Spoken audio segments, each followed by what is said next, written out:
मेरे चैनल में आपका स्वागत है। सबसे पहले सभी को प्रणाम। कल हमने मारीच और सुबाहु का वध कैसे किया के बारे में जाना था। आज हम गंगा जन्म की कथा भाग 1 जानेंगे। तो चलिए कहानी शुरू करते हैं। ऋषि विश्वामित्र ने कहा, वत्स राम, तुम्हारी ही अयोध्यापुरी में सगर नाम के एक राजा थे।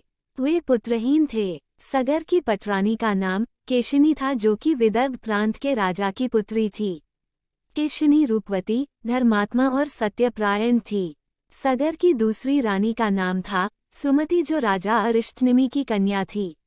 महाराज सगर अपनी दोनों रानियों को लेकर हिमालय के भृगुप्रस्रवण नामक प्रांत में गए और पुत्र प्राप्ति के लिए तपस्या करने लगे। उनकी तपस्या से महर्षि भृगु प्रसन्न हुए और उन्हें वर दिया कि तुम्हें अनेक पुत्रों की प्राप्ति होगी। दोनों रानियों में से एक का केवल एक ही पुत्र होगा, जो कि वंश को बढ़ाएगा, और दूसरी के 60,000 पुत्र होंगे। कौन सी रानी कितने पुत्र चाहती है, इसका निर्णय वे स्वयं आपस में मिलकर कर लें।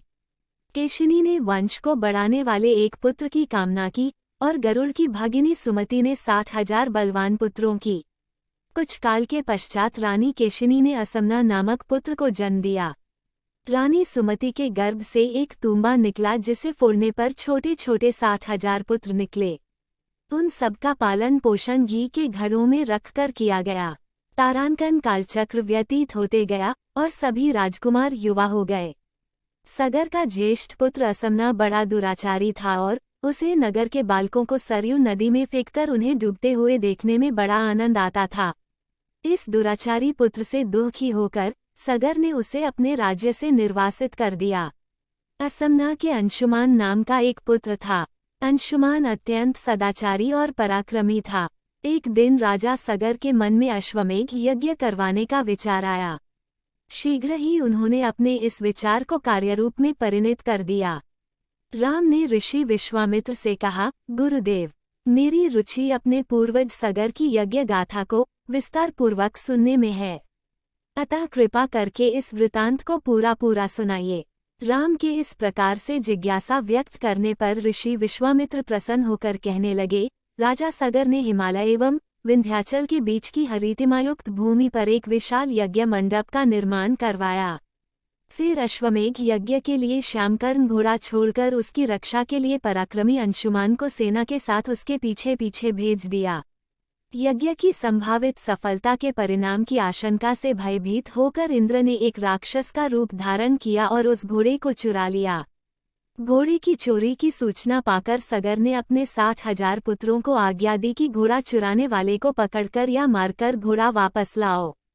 पूरी पृथ्वी में खोजने पर भी जब घोड़ा नहीं मिला तो इस आशंका से कि किसी ने घोड़े को तहखाने में न छुपा रखा हो, सगर के पुत्रों ने संपूर्ण पृथ्वी को खोदना आरंभ कर दिया। उनके इस कार्य से असंख्य भूमितल निवासी प्राणी मारे गए। खोदते खोदते वे पाताल तक जा पहुँचे।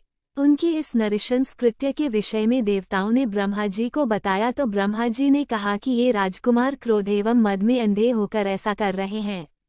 पृथ्वी की रक्षा कर दायित्व कपिल ऋषि पर है, इसलिए वे इस विषय में अवश्य ही कुछ न कुछ करेंगे। पूरी पृथ्वी को खोदने के बाद भी जब घोड़ा और उसको चुराने वाला चोर नहीं मिला तो निराश होकर राजकुमारों ने इसकी सूचना अपने पिता को दी। क्रुद्ध सगर ने आदेश दिया कि घोड़े को पाताल में जाकर ढूंढो। पाताल में घोड़े को खोजते खोजते वे सनातन वसुदेव कपिल के आश्रम में पहुंच गए। उन्होंने देखा कपिल देव तपस्या में लीन हैं और उन्हीं के पास यज्ञ का वह घोड़ा बंधा हुआ है। उन्होंने कपिल मुनि को घोड़े का चोर समझकर उनके लिए अनेक दुर्वचन कहे और उन्हें मारने के लिए दौड़े। सगर के इन कुकृत्यों से कपिल मुनि की समाधि भंग हो गई। उन्होंने क्रुद्ध होकर सगर के उन सब पुत्रों को भस्म कर दिया। कहानी यहीं समाप्त होती है। धन्यवाद।